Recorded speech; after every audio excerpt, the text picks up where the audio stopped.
Всем привет, дорогие друзья! Антон, 1/2 мечты. Делаем вместе с вами каменные ковры на реальных объектах. Все рассказываем, все показываем, чтобы вы могли на своих объектах, на своих крылечках повторить и сделать точно такие же каменные ковры. Сегодня будем работать вот с этим крылечком. Как всегда, с самого начала мы оцениваем основание и смотрим, оцениваем объем работ, который нам предстоит сделать. Крылечко небольшое, но довольно-таки проблематичное, скажем так. Бетон хороший, бетон старый, советский бетон, видите, стоит уже долгие годы.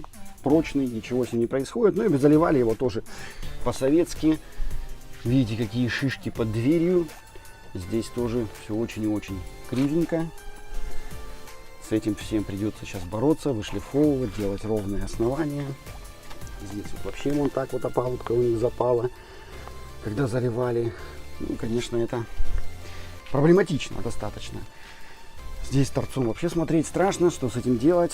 Придется профилями очень сильно вытягивать, довольно кривовато.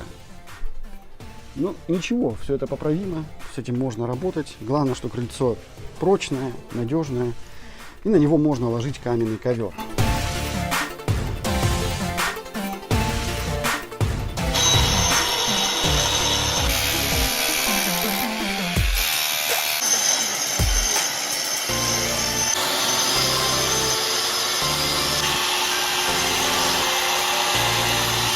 Шлифовку закончили.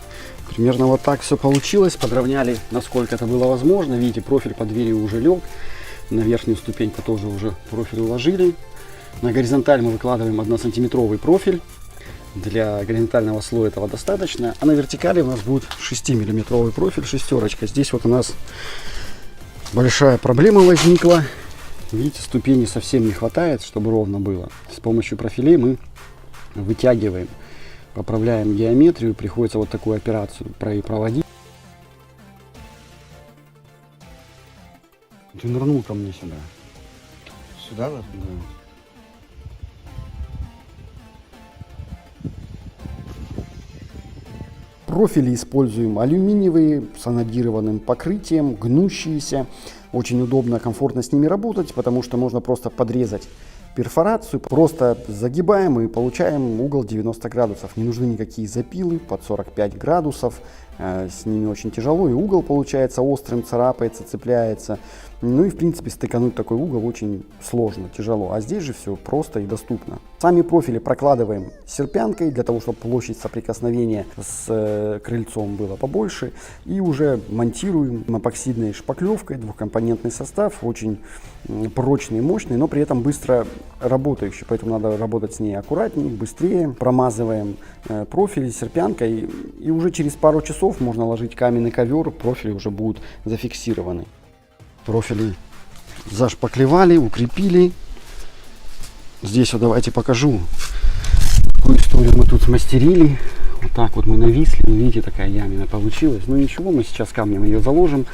Профили укрепили, никуда они не денутся, будут прочными. Ну а камнем подопрем, и будет все надежно.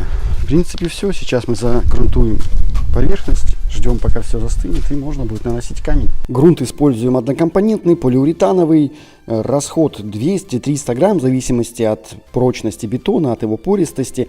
Ну, намазываем настолько, чтобы образовалась устойчивая мокрая пленка на поверхности. Когда она застынет, это уже будет гидроизоляция, и бетон будет защищен, влага не будет проникать внутрь.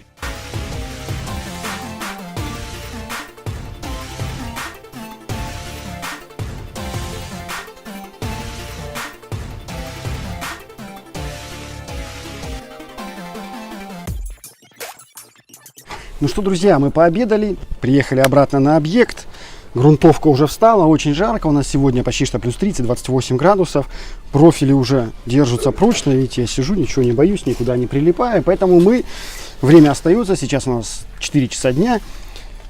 И сегодня мы доделаем это крылечко, сделаем вертикали, сделаем горизонтали, и крылечко будет готово. Не хотелось затягивать этот объект, у нас тут погода очень переменчивая, могут пойти дожди, поэтому раз погода хоть позволяет, надо делать, будем выполнять объект, это крылечко, буквально за один день.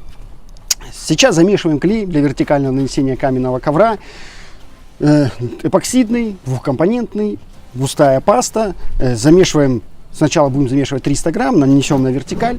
Ну, а потом уже камень, точно такую же дозу, замешиваем из соотношения 50 грамм на 1 килограмм камня и наносим на вертикали.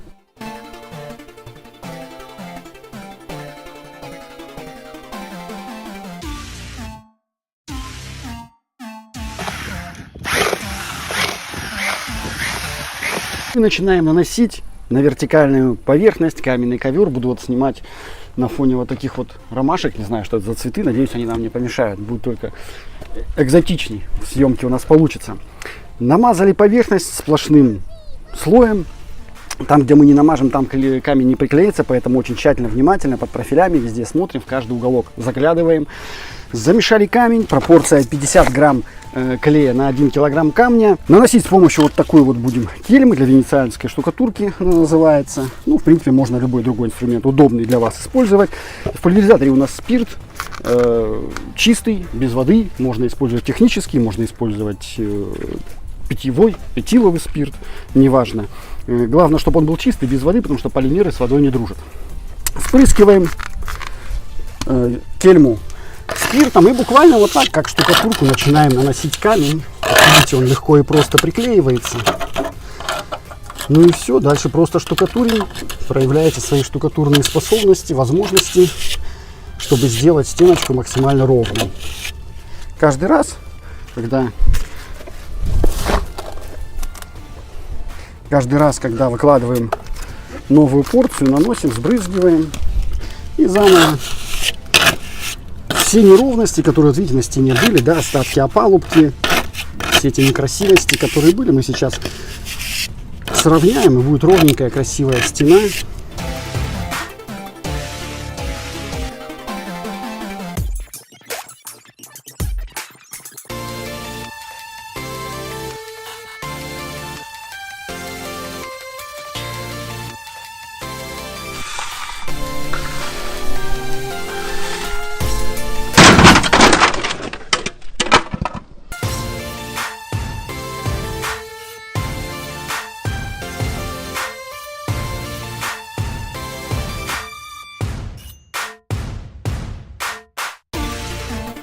Вечерело, а мы продолжаем работать.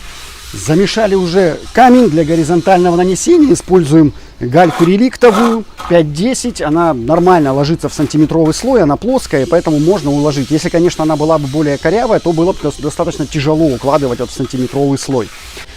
Галька светлая, поэтому используем эпоксидный двухкомпонентный клей, он не желтеет. Для светлой гальки надо использовать именно такой, иначе будет пожелтение заметно. Выкладываем камень, разравниваем в этот слой 1 сантиметр. Профили нам как раз задают этот уровень. И потом шпателем максимально, используем, кстати, вот я специально взял показать, шпатели побольше, металлические. И потом укатываем, заглаживаем гальку, чтобы каждый камушек лег на свое место, было ровное, гладкое, красивое покрытие. Промежутки были минимальные, чтобы шпатель не цеплялся за камень, не тянул за собой камень, сбрызгиваем, как и на вертикалях, брызг. Чтобы камень не цеплялся за шпатель, сбрызгиваем его спиртом, так же, как и на вертикальном нанесении, и заглаживаем в ровное гладкое покрытие.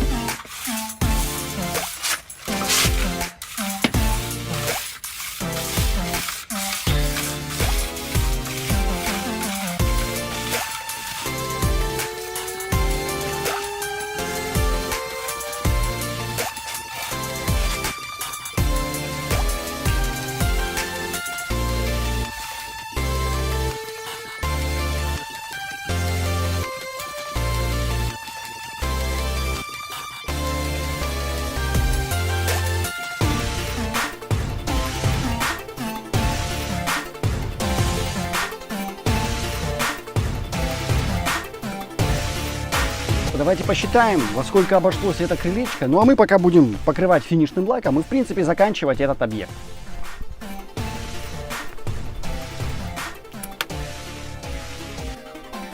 Общее количество материалов у вас на экранах. Итого это крыльцо обойдется вам, если вы будете приобретать товары на нашем сайте, 25 765 рублей. Все материалы, которые мы используем, есть у нас на сайте каменныковер.ру. Ссылка будет в описании, ссылка будет в закрепленном сообщении к этому видео. На сайте есть форма для расчета материалов на ваши объекты. Расход материалов весь указан. Легко и просто можете обсчитать свои объекты. Ну, если уж слишком сложно, обращайтесь к нам через форму обратной связи. Можно прикрепить фотографии, чертежи. Поможем вам рассчитать материалы и отправим вам ровно то количество материалов, которое необходимо на ваше крыльцо. Ставьте лайки, подписывайтесь на канал. Всем до новых встреч. Пока!